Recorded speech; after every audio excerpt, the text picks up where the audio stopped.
There's a big issue emerging from Bengaluru, and that is the water crunch for this cosmopolitan high-tech city. Government has taken over the water tankers now. Remember, many people had started to order from the private water tankers due to the water crunch in residential areas. But Bengaluru gated societies have sent out an SOS.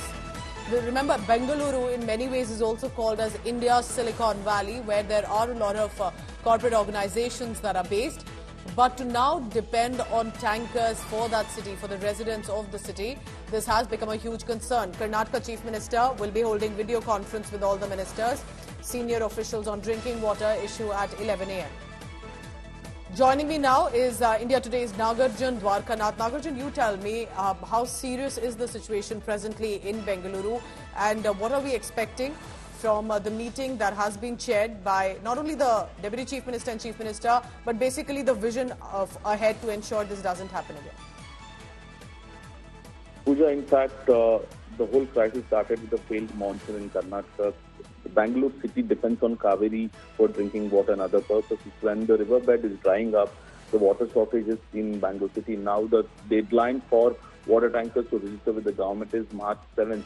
If people violate it, the government has the right to take over all the water tankers. Not just that, emptied milk tankers are also being cleaned and washed up so that can be used as water tankers also. And government has put up a helpline for villages around Bengaluru so that they also get water. Around 115 villages around Bengaluru have been given a helpline and a nodal officer. And today the Chief Minister himself is holding a meet not just for Bengaluru, for across Karnataka, for drinking water issues and food for animals as well as agriculture issues. A senior level meeting with all ministers and officials he'll hold at 11 o'clock. But what is alarming is the SOS messages from gated communities and posh villas in the tech corridor of the city. What we are being told by the residents is that they have banned washing of cars, and every day they have said that it can be done once in a week is what they have told.